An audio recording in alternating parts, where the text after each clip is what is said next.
दुष्कर्म, धोखाधड़ी और अपहरण जैसे कई संगीन मामलों के आरोपी और हमारे देश द्वारा भगोड़ा करार दिए जाने वाले नित्यानंद सागर का कथित देश कैलाशा इस समय संयुक्त राष्ट्र जैसे बड़े अंतर्राष्ट्रीय स्तर पर नजर आ रहा है। जी हाँ, संयुक्त राष्ट्र में कैलाशा की प्रतिनिधि दिखाई दी, जिस पर इस समय खूब बवाल हो रहा है और सवाल उठाए जा रहे हैं कि जब कैलाशा एक देश ही नहीं है, जब नित्यानंद सागर भारत द्वारा भगोड़ा घोषित किया गया है और इस पर दुष्कर्म जैसे संगीन आरोप है, तो कैसे कैलाशा देश के प्रतिनिधि वहां पर बैठकर अपना पक्ष रख सकती हैं। अब आपको इस पूरे मामले के बारे में बताते हैं, जहां हम आसान शब्दों में समझेंगे कौन है नित्यानंद, क्या है कैलाशा और क्यों वो यूनाइटेड नेशन जैसे बड़े स्तर पर नजर आया।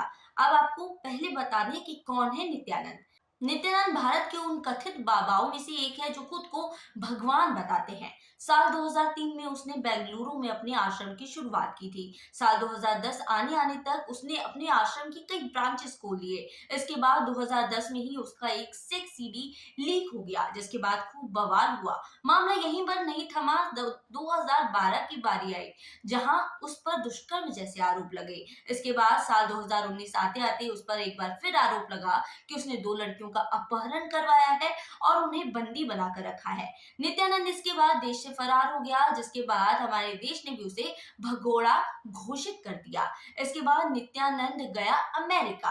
अब आपको आगे की कहानी बताते हैं, क्या है कैलाशा से। जी हाँ, कैलाशा वो कथित देश है जिसे नित्यानंद ने देश की संज्ञा दी है। भारत से भागने के बाद नित्यानंद ने अमेरिका में एक जमीन का टुकड़ा खरीदा। यहाँ पर उसने कुछ लाख हिंदुओं को बसाया और उसका मानना है कि ये एक देश है जिसे कैलाशा नाम से जाना जाता है। कैलाशा की वेबसाइट पर जाएं तो पता चलता है कि यहाँ पर हिंदू आबादी ज्यादा है और एक ये हिंदू राष्ट्र के रूप में जाना जाता है। वेबसाइट के अनुसार अमेरिका में कैलाशा आंदोलन की शुरुआत हुई थी, जिसके बाद कैलाशा देश उभर कर सामने आया। नित्यानंद का कहना है कि कैलाशा देश में वो हिंदू आबादी रहती है जो पूरी दुनिया से सताई हुई है। यहाँ के लोग उसकी पूजा करते हैं और उसे ही अपना गुरु मानते हैं। अब तीसरे मुद्दे पे आते हैं कि क्या है ये पूरा बवाल। दरअसल हुआ यूं कि यूएन में एक बड़े स्तर की बैठक थी, जहां पर अंतर्राष्ट्रीय स्तर के कई प्रतिनिधि आए हुए थे जो दुनिया भर के कई देशों से थे। इसी बीच कैलाशा की प्रतिनिधि विजय प्रिया नित्यानंद को देखा गया। बता दें, ये खुद को कैलाशा की परमानेंट एम्बेसडर बताती हैं, जहां पर इस बात की जानकारी खुद भगौड़े नित्यानंद ने अपने ट्विटर से दी है। उन्होंने एक तस्वीर साझा की है और उसके साथ पूरी जानकारी दी है कि कैसे विजय प्रिया अंतर्राष्ट्रीय स्तर पर नजर आई हैं और ट्विटर से दी है। उन्होंने एक तस्वीर साझा की है और उसके साथ पूरी जानकारी दी है कि कैसे विजय प्रिया अंतर्राष्ट्रीय स्तर पर नजर आई हैं और कैलाशा का प्रतिनिधित्व किया है।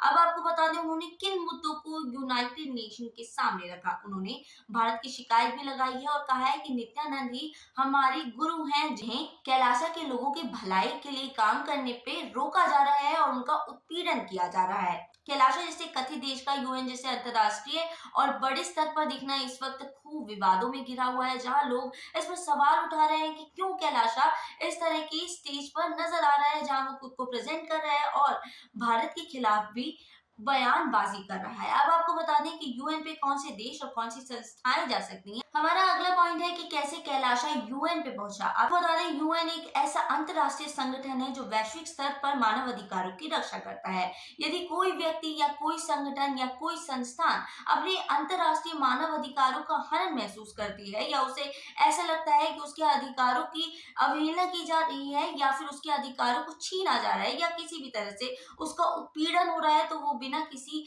की इजाजत लिए या बिना किसी नोटिस वगैरह की यूएन का रुख कर सकता है और उस मंच पर जहां पर अंतरराष्ट्रीय के बड़े बड़े देशों के प्रतिनिधि बैठे होते हैं, वहां पर खुद को प्रेजेंट कर सकता है। इसी कड़ी में नित्यानंद के देश यानी कथित देश या कई काल्पनिक देश कैलाशा के प्रतिनिधि विजय प्रिया भी यहाँ पर नजर आई है।